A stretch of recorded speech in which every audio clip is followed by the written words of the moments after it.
Viernes 1 de octubre de 2021, soy Paloma Barreto y sean bienvenidos a JNE Noticias. Hoy es un día especial, es el Día del Periodista y damos un saludo fraternal a todos los colegas de prensa que en todos los sectores realizan esta noble misión de informar con veracidad y valores. Nosotros vamos a comenzar rápidamente con el desarrollo de nuestra información. Este 10 de octubre se llevarán a cabo los comicios en Chipao, donde votarán un total de 1.914 electores. Veamos el informe preparado por la UNPE al respecto.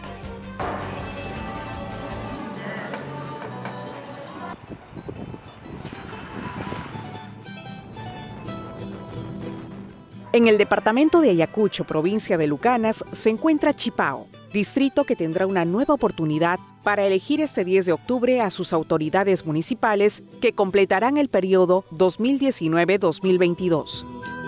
Estas elecciones municipales complementarias de Chipao 2021 se realizan luego de 2 elecciones anuladas y una suspendida en marzo del 2020, debido a la emergencia sanitaria por la COVID-19.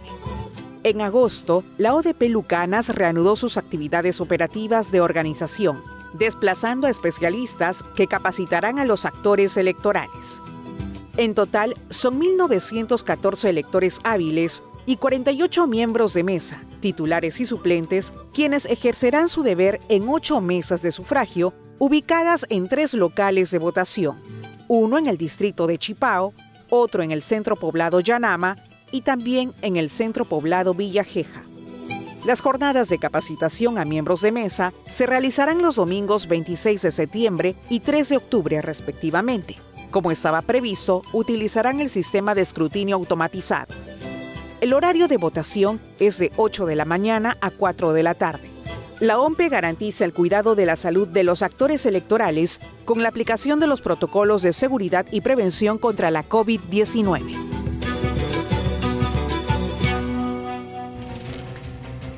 El Jurado Nacional de Elecciones, a través de su observatorio Infogov, informa que solo un movimiento regional solicitó la inscripción de su lista de candidatos para las elecciones complementarias en Chipao. Más de 1.000 electores están llamados a sufragar este 10 de octubre. Una sola lista de candidatos a la alcaldía de Chipao es la que participa en las elecciones complementarias del 10 de octubre. Se trata de la organización política Desarrollo Integral Ayacucho, según informó el observatorio Infogov del JNE. Esta lista solicitó su inscripción teniendo como base el cronograma electoral justamente del año 2019, cuya fecha 10 de diciembre fue la fecha límite para presentar. De aquí en adelante se ha mantenido ese cronograma, se ha respetado y vemos que continúa siendo la única lista, ¿no? Desde su inscripción en el año 2013, la organización política registra una pequeña disminución en el número de afiliados. Sin embargo, es entre todos los movimientos regionales inscritos de Ayacucho el segundo con mayor número de militantes. Como bien se indica, desde su inscripción, este movimiento regional vemos una disminución, ¿no?, en su número de afiliados, pero también vemos que a nivel ya de la región de Ayacucho sigue siendo la segunda, digamos, el segundo movimiento con el mayor número de militantes, ¿no?, que están participando en este movimiento regional, ¿no? También reporta Infogov que el movimiento regional Desarrollo Integral Ayacucho participa activamente en procesos electorales desde el año 2014, con representación a nivel regional, provincial y distrital. Este año acude a una elección complementaria, siendo la única organización política que solicitó su inscripción presentando una sola lista de candidatos, ¿no? Pero esta lista, digamos que está teniendo mayor relevancia, ya que está participando principalmente en un proceso complementario y que también inclusive viene arrastrando desde el año 2018, que se realizaron las elecciones regionales y municipales, el cual no pudo llevarse a cabo, ¿no?, eligiendo una autoridad en ese distrito, y que también viene arrastrando desde 2019, que se dan las complementarias, ¿no?, y ahora en el año 2021. Este 10 de octubre los electores de Chipao son llamados a las urnas para elegir a sus autoridades. La lista de candidatos la encabeza Johnny Mesa Chirinos por la alcaldía y 5 regidores entre hombres y mujeres. Invitaría a toda la ciudadanía y principalmente a los vecinos del distrito ayacuchano de Chipao que puedan conocer más de la lista que se está presentando, ¿no? Y también poder revisar a través de la plataforma histórica de Infogop sus antecedentes electorales, políticos, de cada uno de ellos.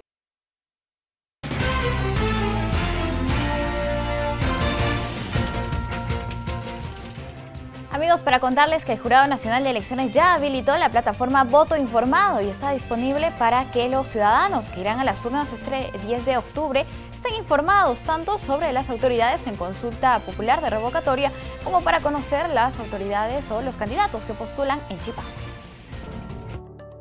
A pocos días de la jornada electoral por la revocatoria 2021 y las elecciones municipales complementarias de Chipao, el Jurado Nacional de Elecciones habilitó la plataforma Voto Informado, la misma que cuenta con toda la información electoral para los ciudadanos de los 13 distritos y de Chipao en Ayacucho. De manera sencilla podrán ingresar a la dirección votoinformado.jne.gov.pe, seguidamente ubicar las pestañas Consulta Popular de Revocatoria y Elecciones Complementarias Chipao 2021. Al ingresar a la pestaña Consulta Revocatoria encontrará la información electoral sobre qué es la revocatoria, dónde y cuándo se realizará, cuáles y cuántas autoridades están sometidas, quiénes votan, entre otros detalles. Asimismo, podrá visualizar a la izquierda de sus pantallas las autoridades en consulta según distrito. Como vemos, se encuentran los 13 distritos en consulta al desplegar la lista. Si ingresamos a La Libertad en Ancash, podremos ver las autoridades que podrían quedar fuera de sus cargos, así como el promotor de la revocatoria. Y finalmente, los motivos por los cuales está en este proceso. Y así podrá realizarlo con toda la lista disponible. Ahora, en el caso de Chipao, ingresar a la pestaña correspondiente y podrá encontrar la información sobre los comicios y por qué se llevan a cabo. Y también en la lista de candidatos conocerá a los candidatos disponibles del Partido Desarrollo Integral Ayacucho. Esa es la elección que harían los chipaínos. Información importante la que encontraremos en la página web de Voto Informado para estos procesos electorales y así la población vaya a las urnas informada. Por eso, este 10 de octubre, por ti y por tu comunidad, participa con responsabilidad. Infórmate, decide y vota. Y por su parte, la OMPE informó que serán 54 las autoridades municipales distritales que serán revocadas o ratificadas en sus cargos tras la consulta popular de revocatoria del 10 de octubre. Veamos. El domingo 10 de octubre, más de 26.000 ciudadanos de 13 distritos del país participarán en la consulta popular de revocatoria del mandato de autoridades municipales 2021. En este proceso electoral, decidirán si 54 autoridades municipales distritales se quedan en su cargo o son destituidas. La OMPE ha establecido que acudan a votar en el horario recomendado, desde las 8 de la mañana hasta las 4 de la tarde, según el último dígito del DNI. Los electores que salieron sorteados entre los 606 miembros de mesa deberán recoger sus credenciales y capacitarse en las jornadas del 26 de septiembre y 3 de octubre respectivamente.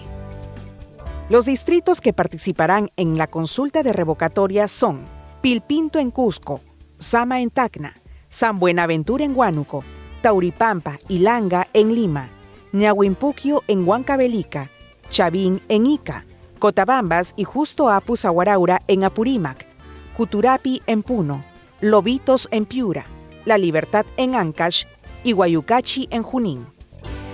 Para la atención de los actores electorales, se han instalado 6 oficinas descentralizadas ubicadas en Cusco, Huancayo, Huaraz, Lima, Piura y Tacna. De esta manera, los chalecos azules cumplirán con su función de garantizar el derecho al voto, cuidando la salud de los electores con la aplicación estricta de los protocolos de seguridad y prevención contra la COVID-19.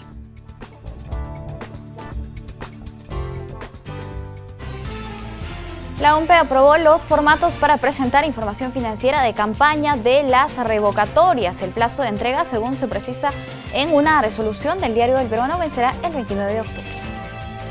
La OMPE aprobó los formatos para que los promotores y autoridades sometidas en consulta de revocatoria rindan cuentas de sus ingresos y gastos de campaña. La norma, suscrita por la gerenta de supervisión de fondos partidarios Margarita Díaz Picasso, recuerda que la rendición de cuentas de los ingresos y egresos efectuados durante la campaña electoral es obligatoria. El plazo de entrega vencerá el 29 de octubre de este año. El promotor de la revocatoria, la autoridad sometida a consulta, el representante de la organización o los respectivos tesoreros que incumplen con rendir cuentas en el plazo establecido son sancionados con una multa de hasta 30 unidades impositivas tributarias a favor de los organismos electorales.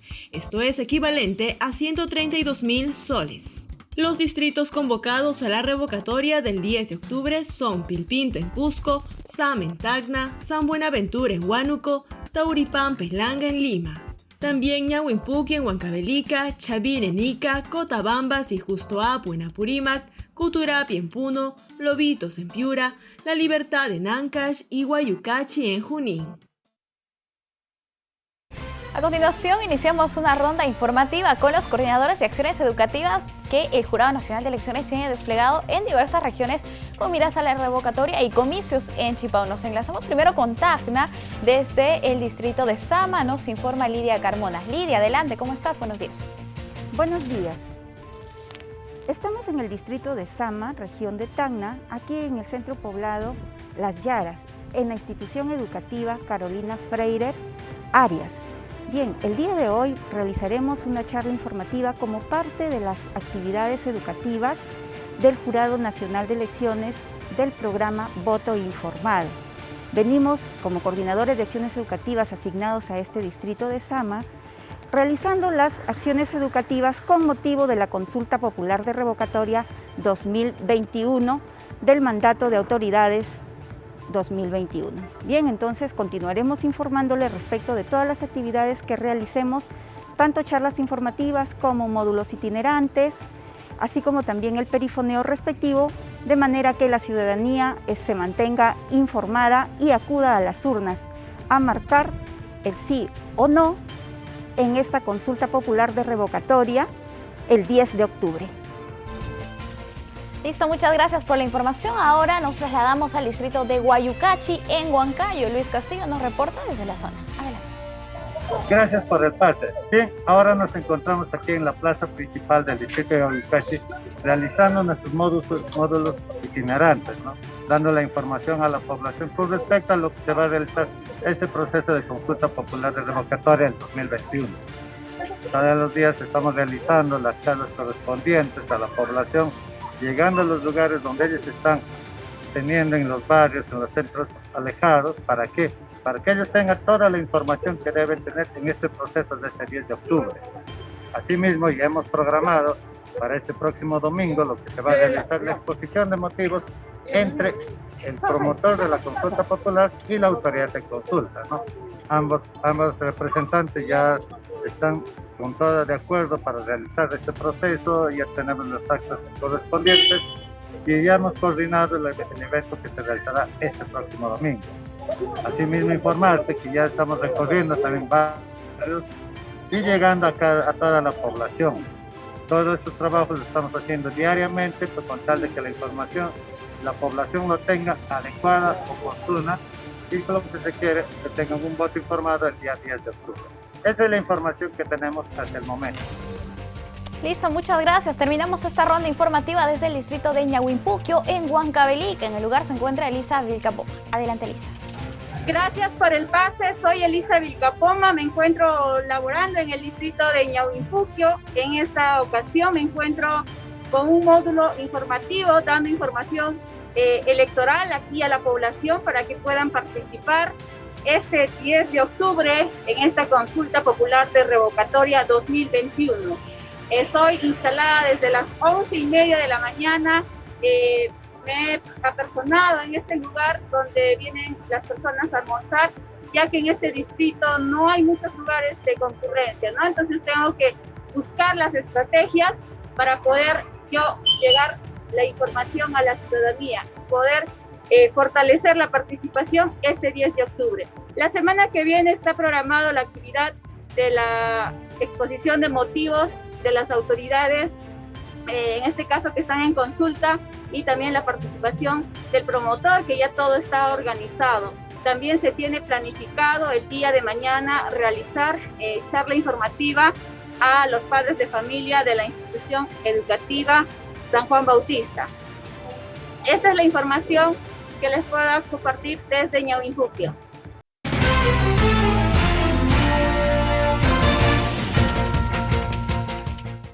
Amigos, vamos a conversar en la siguiente entrevista sobre las revocatorias en nuestro país. Estamos conectados con Mireya Vázquez, ella es politóloga de la Universidad Nacional Federico Villarreal. ¿Cómo está, Mireya? Bienvenida, muy buenos días. Muy bien, buenos días. Mireya, muchas gracias por aceptar la invitación. Por favor, coméntenos qué es una consulta popular de revocatoria en nuestro país. Perfecto. La revocatoria es un mecanismo de democracia directa y se constituye como un acto de control político de los ciudadanos. Tiene como finalidad someter a consulta el cargo de autoridades provenientes de una elección popular y la consecuencia de su aplicación, de la aplicación de ese mecanismo, resultará o en la remoción o en la reafirmación en el cargo de esta autoridad cuestionada. Mireya, ¿este mecanismo está presente en otros países de la región? ¿Son iguales a como se tiene en nuestro país? Está presente en otros países de la región y según los mires, según el detalle, tienen algunas particularidades. Están presentes en Argentina, por ejemplo, en Bolivia, en Colombia, en Ecuador, en Venezuela y en nuestro país y en algunos otros. Como te decía, la concepción o la esencia de la revocatoria es la misma en todos los países, un mecanismo de control político, ¿de acuerdo? Pero si se mira de manera detallada, se encuentran pequeñas variaciones, sobre todo en lo que corresponde, por ejemplo, al nivel de alcance de las autoridades que se pueden revocar, a los requisitos para activar esas consultas, ya sea el número o el porcentaje de firmas de respaldo requeridos, los umbrales de participación, los votos requeridos para revocar a las autoridades, entre otros. Bien, mire, ¿podemos revisar un gráfico sobre la evolución del número de revocatorias que se ha tenido en nuestro país actualmente?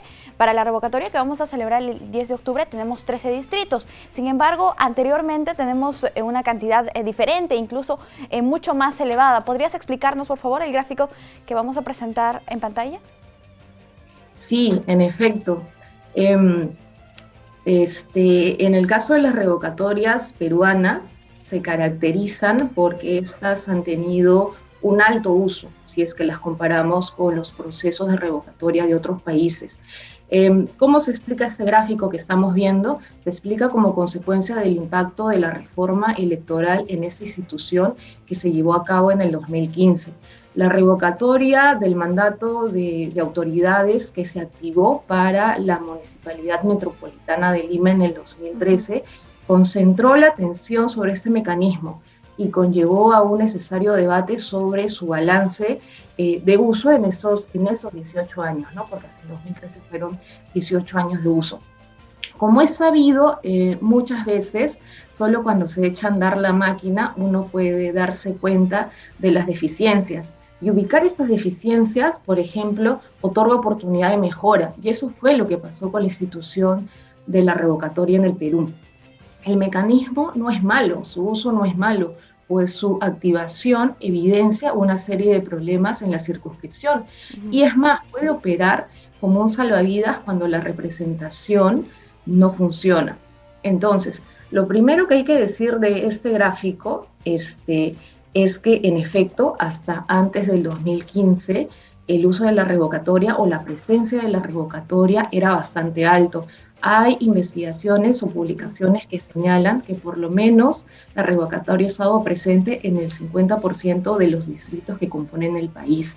Pero vemos un gran cambio o una tendencia a la baja a partir de la revocatoria del 2017, donde en efecto únicamente se activa para 27 distritos y en la actual, en la del 2021, únicamente se activa para 13 distritos.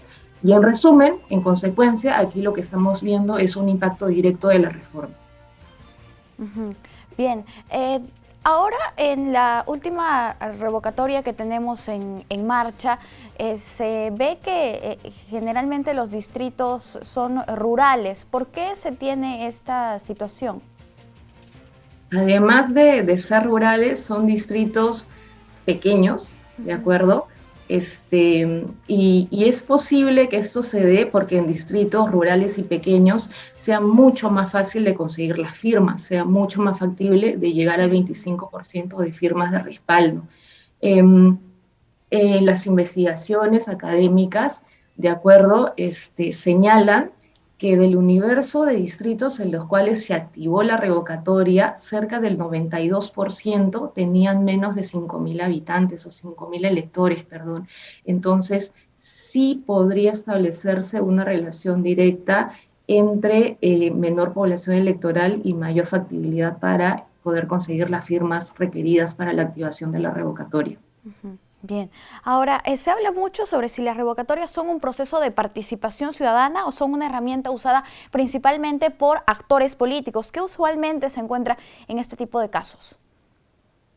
Mira, se ha encontrado de las dos variantes, ¿de acuerdo? Como decíamos hace un momento, la revocatoria del mandato puede servir como un salvavidas en el caso la representación o la relación de la representación entre el representante y los representados no esté bien, ¿de acuerdo? Pero también se ha encontrado, y es más, hay evidencia de ello, que en algunas ocasiones la revocatoria ha sido utilizada como un arma de doble filo, sobre todo antes de las reformas, de la reforma del 2015, y con la presencia aún de las nuevas elecciones, en más de una ocasión, la finalidad de la revocatoria, la finalidad de activar la revocatoria en más de un distrito del Perú, fue adelantar las elecciones para que así pudiesen postular los candidatos perdedores de esa elección de origen. ¿Cuáles son los principales motivos o justificaciones que se ponen al momento de solicitar esta revocatoria?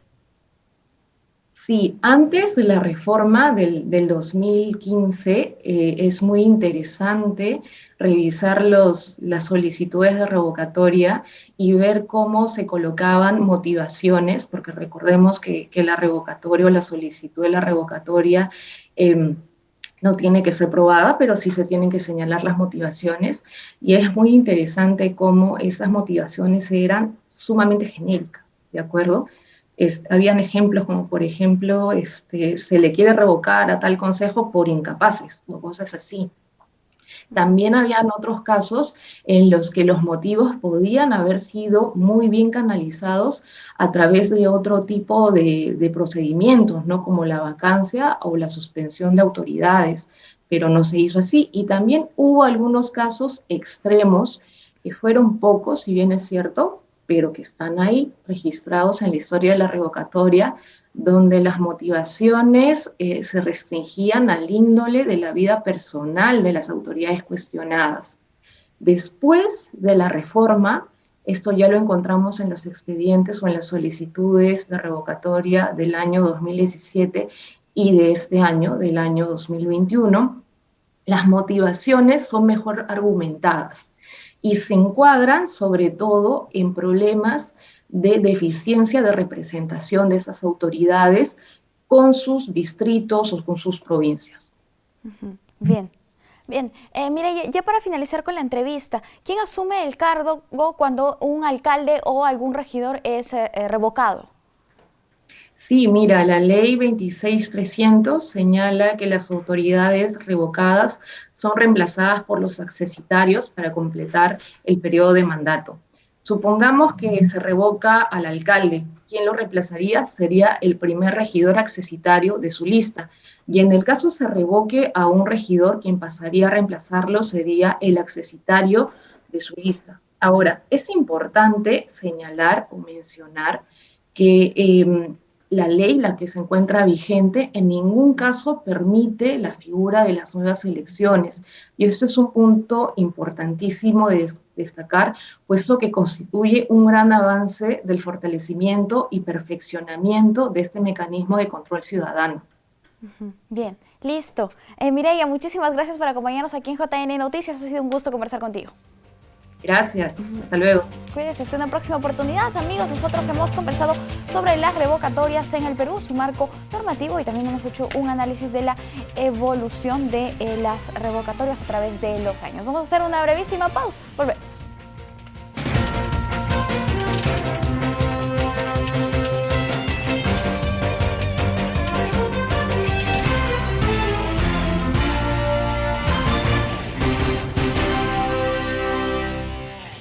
Estamos de vuelta y tenemos importante información electoral. La mesa de partes del Jurado Nacional de Elecciones atenderá extraordinariamente este sábado 2 y domingo 3 de octubre en trámites relacionados a renuncias a una organización política y presentación de padrón de afiliados. Los detalles en la siguiente nota. En la sede central y en las oficinas descentralizadas de la mesa de partes del Jurado Nacional de Elecciones se atenderá extraordinariamente este sábado 2 y domingo 3 de octubre, con el fin de realizar solo trámites para renuncias a una organización política y presentación de padrón de afiliados. De acuerdo con la disposición de la Dirección Central de Gestión Institucional del Ente Electoral, las personas que deseen asistir de manera presencial deberán dirigirse a la avenida Nicolás de Piérola 1070, Cercado de Lima, en el horario de 9 de la mañana hasta las 4 de la tarde del día sábado y el domingo de 9 de la mañana hasta la medianoche. Igualmente estará habilitada la mesa de partes virtual para que los ciudadanos puedan presentar sus solicitudes de renuncia en dicha modalidad. En el caso de las organizaciones políticas, la plataforma electoral digital del JNE también funcionará en los referidos días para que puedan presentar el padrón de afiliados de su partido o movimiento regional. Por otro lado, el experto internacional electoral José Thompson reconoció la labor del presidente del Jurado Nacional de Elecciones, Jorge Luis Salas Arenas, y del jefe de la OMP, Piero Corbeto, frente a los ataques que sufrieron en la última elección general.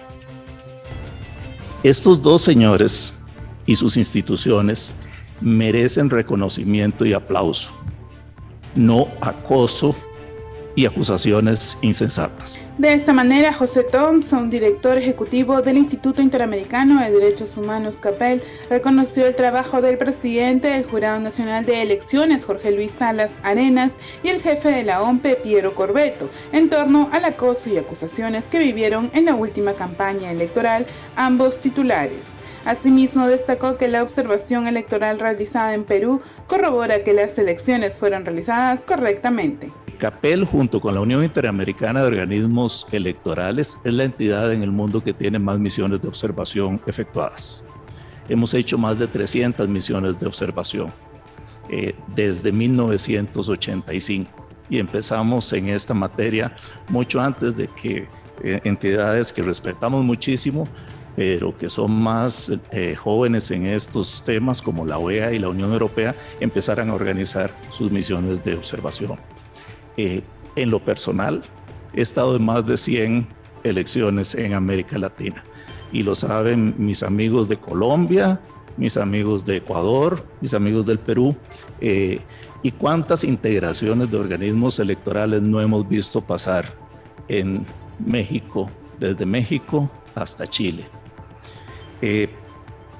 Nunca en esos 100 procesos electorales había sido objeto de un ataque personal como fui objeto en Perú, simplemente porque nuestro informe de observación dijo que las elecciones habían sido correctas, e incluso felicitó a los organismos electorales del Perú por haber logrado unas elecciones mejor organizadas y con pleno cumplimiento de protocolos sanitarios para evitar contagio.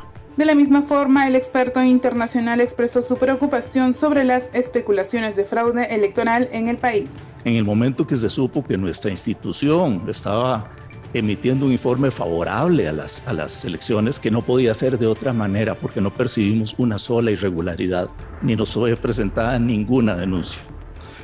En el momento en que se dijo que la observación respaldaba los resultados electorales, empezaron a circular videos deformados que me atacaban personalmente o que mezclaban de manera sospechosa y como suelen hacer a la OEA con nosotros y con otros observadores, introduciendo música que hacía parecer aquello como una confabulación Es una cosa que en nuestra vida habíamos visto.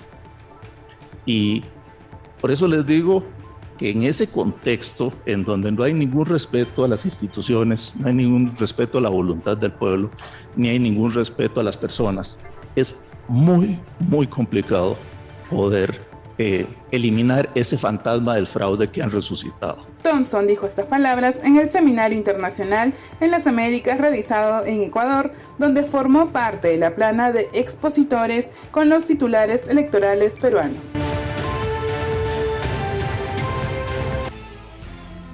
Y durante el mismo encuentro, el politólogo y jurista Daniel Sobato advirtió del mal uso que se dio en el Perú a las redes sociales en el último proceso electoral. Escuchemos sus declaraciones.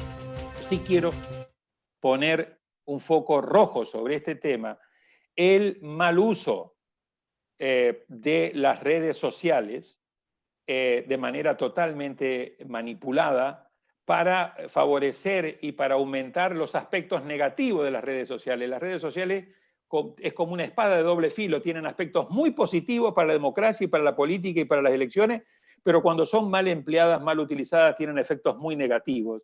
Y en los casos de Perú, sobre todo, hemos visto, ustedes escucharon de las máximas autoridades de la OMPE y del Jurado Nacional Electoral, a quienes le rindo un tributo. Lo he hecho varias veces en términos de redes sociales, me he comunicado con ellos.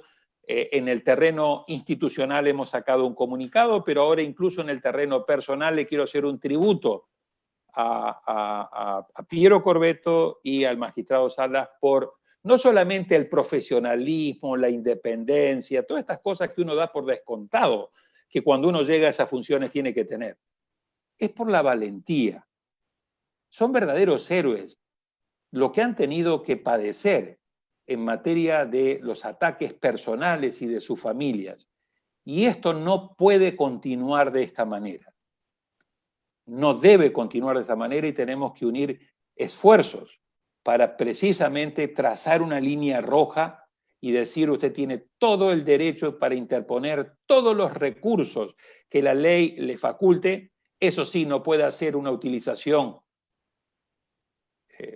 negativa, una utilización manipulada de la ley como para tratar de exceder a través de recursos de nulidad, etcétera, y realmente boicotear el proceso electoral, pero muchísimo menos usted tiene derecho, basado en mentiras, a atacar la credibilidad del proceso electoral, a atacar la independencia y autonomía de las autoridades electorales y muchísimo menos a atacar la integridad de las personas, su buen nombre y amenazar a su familia. También lo vimos lamentablemente en el caso de México, donde en el caso del INE, Lorenzo Córdoba y Ciro Murayama, entre otros, fueron atacados a nivel personal ellos y sus familias. Esto es una tendencia muy, muy preocupante que requiere de la máxima atención, porque aquí no hay libertad de expresión. No se puede utilizar el escudo de la libertad de expresión para hacer estos ataques.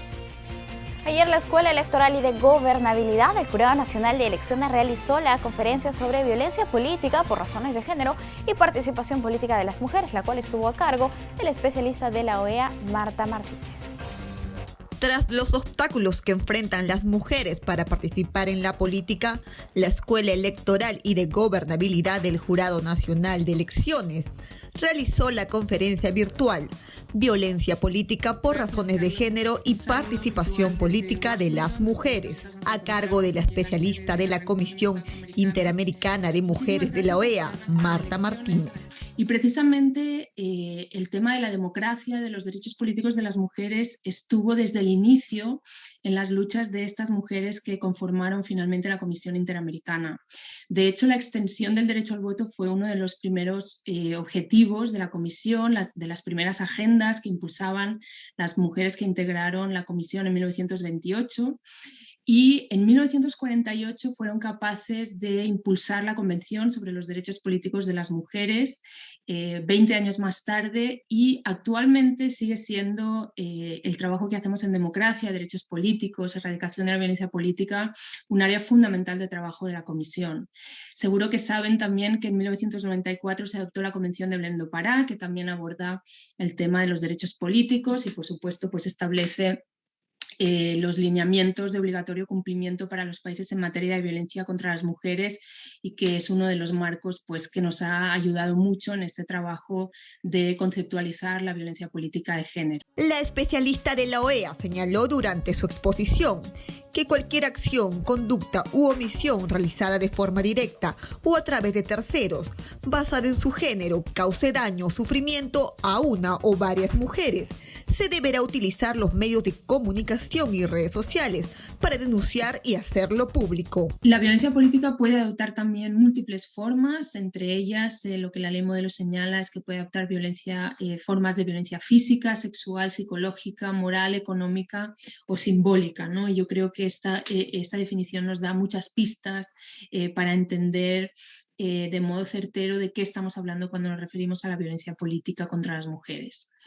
Las mujeres están desplegando una variedad de estrategias para combatir esta violencia. Como decíamos al principio, es muy importante mostrar esta faceta, digamos, de la violencia política, no solamente que aparezcan las mujeres como víctimas. En primer lugar, las mujeres están impulsando legislación.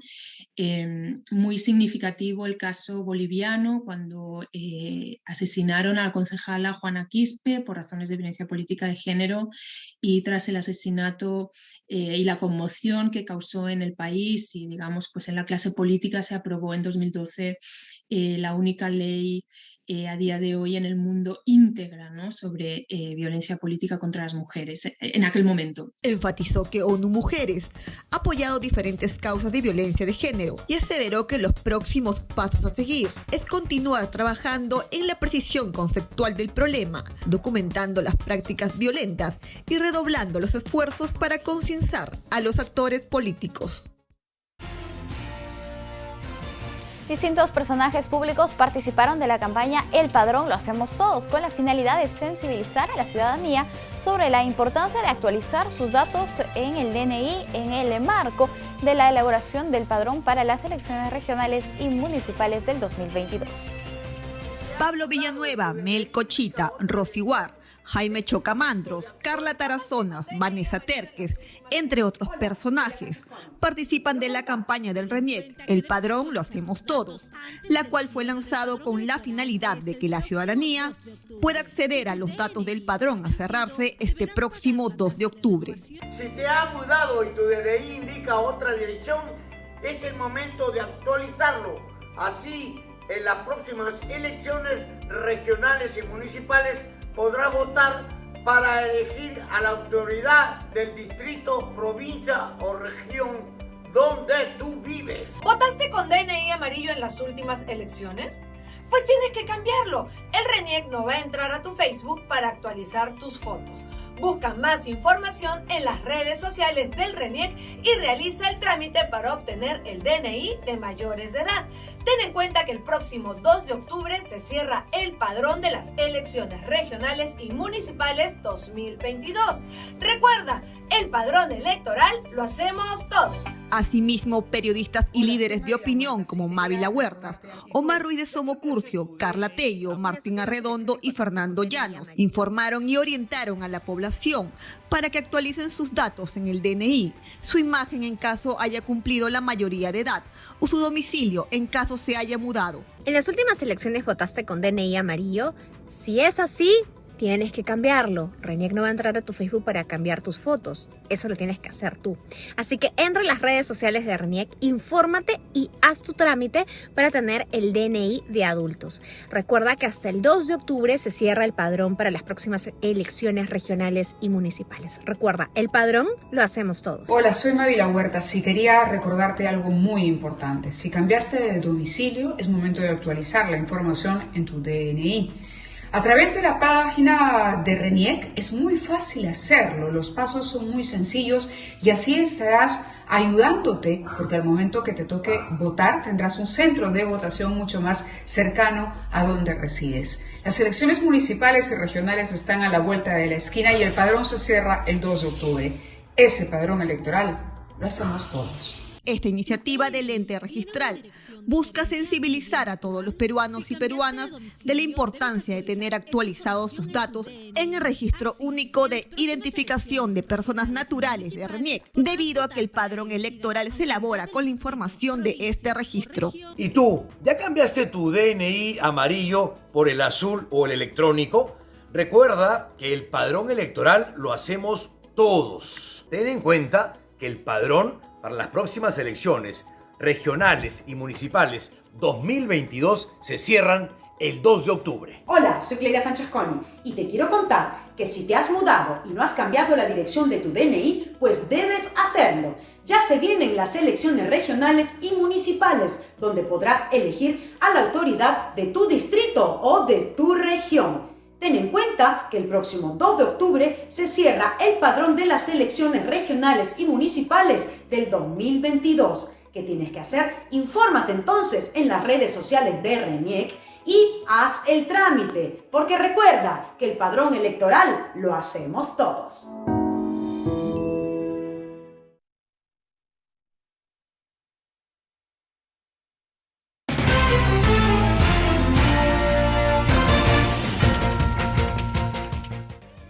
Tenemos una entrevista, conversaremos con el abogado laboralista, profesor de la PUC y socio de Vinatea y de Toyama Abogados. Trata de Luis Vinatea. Hablaremos sobre la situación laboral en el contexto de la pandemia en nuestro país. ¿Cómo está, doctor? Bienvenido. Muy buenos días.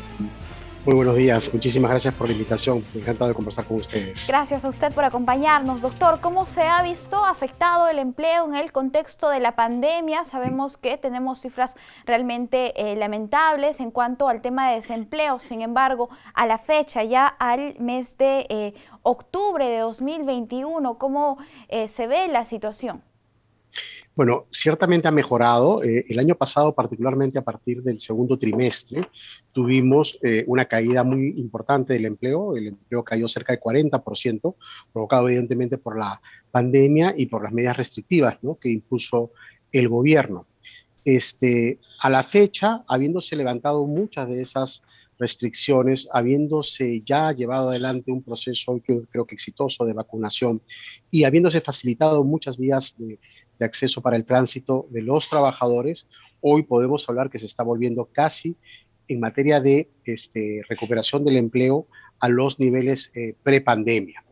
Ahora, uno podría decir, entonces el problema se solucionó. No, el punto es que esta recuperación del empleo ha venido acompañada además de dos factores que son los que creo que hoy día están preocupando a muchas personas. El primero, que ese empleo es un empleo inadecuado porque ha sido sustituido mucho del empleo formal que se perdió o se afectó el año pasado por empleo informal, y además porque buena parte de ese empleo ya formal o informal viene acompañado de una reducción de los ingresos de los trabajadores, lo que significa que hoy, a cambio de, o mejor dicho, habiéndose recuperado el desempleo, lo que tenemos es más informalidad y un poco más de precariedad en materia salarial. Claro. Inicialmente se hablaba, o antes de la pandemia se hablaba de un 75% de informalidad en los peruanos. ¿Esta cifra se habría incrementado y cómo definitivamente afectaría al empleo, a la población? Bueno, se ha incrementado efectivamente. Algunos analistas estiman que ha alcanzado cerca del 82%. Ese 75% pudo haber sido también 70%, con lo cual el incremento de informalidad habría sido mayor. Pero independientemente del número exacto, lo que sí parece ser cierto es que la informalidad ha alcanzado ese 82% y los efectos que esto trae son muy importantes, ¿no? Lo primero, una caída de la productividad, porque la informalidad viene acompañada de baja o una disminución importante de la productividad, además de que el personal o las personas que están involucradas en el mundo informal no tienen procesos de capacitación ni procesos de acceso a la seguridad social y a la cobertura frente a accidentes de trabajo, lo que además trae como consecuencia, en paralelo a esto, una caída de la recaudación fiscal. Entonces, la informalidad suele acompañar procesos en los que se presentan otros problemas de tipo social mucho más agudos, particularmente en países como el nuestro, en donde el acceso a la seguridad social está vinculado muy directamente con el trabajo subordinado y el trabajo formal. Entonces, si tenemos altos índices de informalidad, entonces hay una precarización y una limitación del acceso de las personas a la seguridad social, ¿no? Bien. ¿Cómo han visto afectados los derechos laborales de los trabajadores y cuáles han sido los sectores más golpeados? Bueno, yo te diría que en términos generales, más que una afectación de derechos, que por supuesto la hay, luego de un periodo de crisis tan severo como el que hemos vivido, lo que ha acompañado esto es una reducción de los ingresos y de la pérdida del empleo. Entonces, los sectores, yo diría que los sectores, prácticamente todos los sectores fueron golpeados durante la pandemia, salvo el agrícola, ¿no? Este sector sí tuvo un crecimiento importante durante ese periodo, vinculado con el consumo que tenía que mantenerse durante la pandemia, pero todos los demás sectores tuvieron caídas importantes en sus índices de crecimiento que venían siendo sostenidos hasta antes de la pandemia. A la fecha, ya varios de esos sectores se han recuperado. Por ejemplo, la minería ya se recuperó, la construcción civil también ya se recuperó y de hecho está en niveles un poco superiores a los de la prepandemia, y también el sector comercio, que también ya comienza a alcanzar niveles superiores a los de la pandemia, previos a los de la pandemia, ¿no? Los otros sectores todavía no logran recuperar los índices de crecimiento que tenían, ¿no? El turismo también es un sector que... Bueno, no, ese ni siquiera mencionarlo, porque ese es el sector que no solamente ha estado golpeado, sino que se ve muy difícil que pueda revertir esta situación en los próximos meses, ¿no? En el corto plazo. Bien, respecto a la suspensión perfecta, ¿cómo ha funcionado? Y a su parecer, ¿esta debería permanecer o ya debería eliminarse? Bueno, ya se dictó una disposición por el gobierno que la ha eliminado, ¿no? Aquí hay pues una opinión que en principio puede resultar efectista, ¿no? Porque muchas personas piensan pues, que por efecto de la suspensión, al suspenderse la percepción de remuneraciones para el trabajador, esto es una medida nociva en sí misma. Y en efecto, claro, el hecho de que una persona deje de recibir su remuneración durante un periodo, ciertamente es impactante, ¿no? Pero tiene que pensarse este tipo de medidas en función de lo que ocurre con la posibilidad de permanencia de las empresas en el mercado. O sea, las medidas de suspensión son medidas creadas por un sistema normativo para garantizar la continuidad de una empresa. Es decir, se admite un sacrificio temporal para que la empresa posteriormente se pueda recuperar y continuar dando trabajo. Si uno mira el periodo de suspensión que ha tenido vigencia a propósito de la pandemia hasta el levantamiento que ha dispuesto el gobierno, ha habido más o menos cerca de 350.000 personas involucradas y la mayor cantidad de empresas que han acudido a la medida han sido empresas medianas o pequeñas. Es cierto que también ha habido empresas importantes involucradas. Hace un rato mencionabas tú, por ejemplo, el caso de las empresas de turismo, ¿no? Pero estas eran pocas empresas que agrupaban a un número importante de trabajadores. Lo cierto es que el hecho de que esas medidas hayan sido aprobadas por el gobierno ha garantizado la continuidad de la gran mayoría de empresas que incurrieron en una suspensión perfecta. Entonces, la medida es una medida difícil de asimilar por sus efectos, pero mirada en el mediano y en el largo plazo es una medida que introduce efectos saludables para todo el sistema económico porque garantiza la continuidad de las empresas. Yo en lo personal tengo mis objeciones al levantamiento de la medida porque si bien es cierto, hoy día son muy poquitas las empresas que están en suspensión perfecta, podría ocurrir que venga una tercera ola y si viene una tercera ola no tengamos en nuestro sistema normativo herramientas para hacerle frente. Entonces, hay que ser realistas con esto, ¿no? Una buena política de Estado lo que tiene que hacer es plantearse mecanismos de prevención. Y guste o no, este es uno de ellos. Doctor, y de manera general, más allá del levantamiento de la suspensión perfecta, ¿cómo evaluaría usted en el ámbito laboral estos primeros 60 días del gobierno del presidente Castillo? En el ámbito laboral yo creo que han sido un poco turbulentos porque el gobierno no solamente el gobierno, sino el Congreso de la República, el Ejecutivo y en general aquellos, digamos, estamentos que tienen importancia o relevancia en el sistema de relaciones laborales han comenzado a plantear iniciativas de reforma que buscan solucionar muchos problemas a la vez, sin tomar en cuenta que estamos saliendo de una crisis, ¿no? Lo que se necesita, en verdad, es hacerle frente a dos cuestiones esenciales. Uno, reducir la informalidad y generar empleo. Y estas dos situaciones todavía no han sido abordadas de manera frontal por el gobierno. El gobierno, por ejemplo, acaba de lanzar una agenda, el ministro de Trabajo, una agenda de 19 puntos que ha concertado con los trabajadores, no con los empleadores, y ha dejado de lado el tripartismo que es característico de un sistema de relaciones de trabajo. Entonces, sería importante que se aprovechen los primeros meses del gobierno para planificar un mecanismo o un sistema que permita recuperar el empleo, que permita reducir la informalidad y comenzar a diseñar un esquema de recuperación para nuestra economía, que lamentablemente todavía no se ha presentado.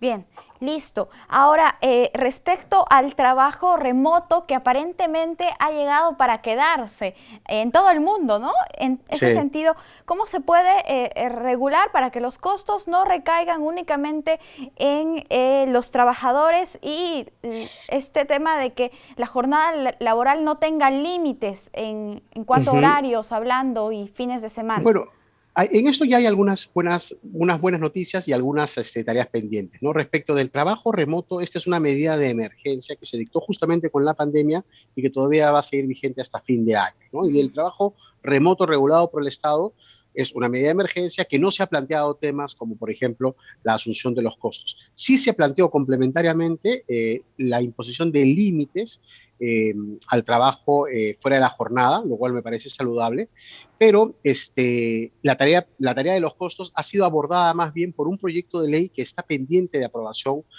por insistencia en el Congreso y que sí aborda el tema de los costos. De hecho, el proyecto de ley aprobado en el Congreso y que fue planteado a iniciativa de la Comisión de Ciencia y Tecnología del Congreso, lo que estableció fue que el empleador asumiera los costos del trabajo, del teletrabajo.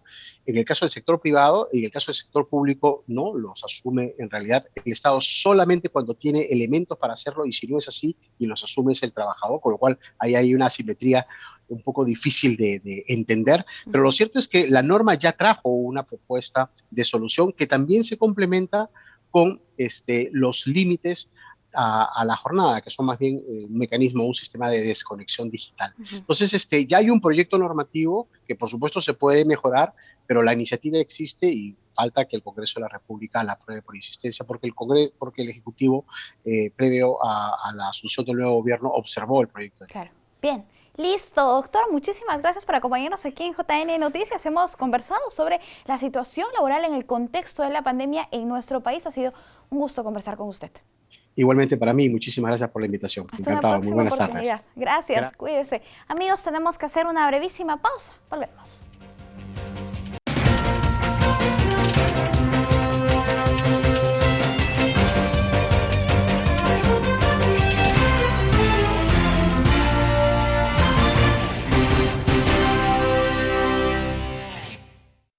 Ahora la agencia de noticias Andina nos comparte las 5 noticias oficiales del día. Veamos. Bienvenidos, desde la agencia de noticias Andina, estas son las 5 noticias del día. Este sábado 2 y domingo 3 de octubre se mantendrá la edad mínima de 21 años para la vacunación contra el COVID-19. Se priorizará a quienes tienen pendiente segunda dosis y rezagados, además de seguir aplicando la estrategia de salir a las calles a fin de asegurar a la población su protección completa ante el coronavirus. Para impulsar proyectos de desarrollo económico y social, el presidente de la República, Pedro Castillo, asiste al segundo Congreso Macrorregional de Alcaldes del Bicentenario en la ciudad de Hilo, región Moquegua. Se tiene previsto abordar ejes temáticos, entre ellos articulación internacional Perú, Bolivia y Brasil, creación de consejos ciudad-puerto con enfoque de gobernanza, desarrollo económico-social y turismo, entre otros. El Ministerio de Economía y Finanzas ratificó por un periodo de 5 años más a Luis Enrique Vera Castillo como jefe de la Superintendencia Nacional de Aduanas y de Administración Tributaria, SUNAT, cargo que venía desempeñando desde el 10 de marzo del 2020. Vera Castillo cuenta con 28 años de experiencia en la administración tributaria, con especialización en recaudación y gestión pública. El gobierno logró un acuerdo con las comunidades campesinas de Chumbivilcas. Gracias al diálogo, acordaron levantar la medida de fuerza que mantenía a la población, que bloqueaba la vía de acceso a esta jurisdicción, y retomar la búsqueda de consensos con la empresa Las Bambas, a quienes pide los considere proveedores a manera de compensación por verse afectados ante el paso de camiones por el corredor vial aledaño a sus comunidades. El Santuario Nacional de Calipuy, ubicado en la Sierra de la Libertad, obtuvo el sello Safe Travel, que lo reconoce como destino seguro ante el COVID-19.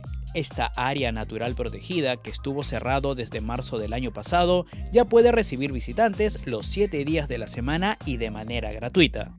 Para mayor información, no se olviden de visitar andina.pe. El Ministerio de Turismo y Comercio Exterior nos comparte un video donde se puede apreciar el lanzamiento para reactivar el turismo en el Perú y nuestras regiones. ¿Te imaginas un Perú sin eso que lo hace ser el Perú? Sin su gente, sin las culturas milenarias que trascienden de generación en generación, sin la gastronomía que conquista el mundo entero, o sin la belleza de los paisajes con los que hemos sido bendecidos. Cuesta tanto imaginarse nuestro Perú sin toda esa riqueza. Tenemos un legado histórico que nos enorgullece y nos define. Puedes conocer otros países, pero ninguno como el Perú, porque somos únicos. Y hoy comenzamos a celebrar el mes del turismo desde nuestra tierra. Conozcámonos más, para entendernos, para integrarnos. Celebremos en nuestras regiones sus voces y su pluriculturalidad. Celebremos el turismo, porque el Perú es sus regiones.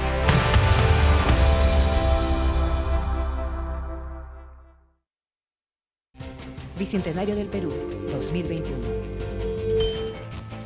Amigos, llegamos al final del programa. Muchas gracias por acompañarnos aquí en el canal 516 de Movistar TV, en las redes sociales del Jurado Nacional de Elecciones y por la señal de nuestros canales aliados. Que tengan un buen fin de semana. Los dejamos con imágenes de bailes típicos de nuestro país. Ya al bailar se sienta libre.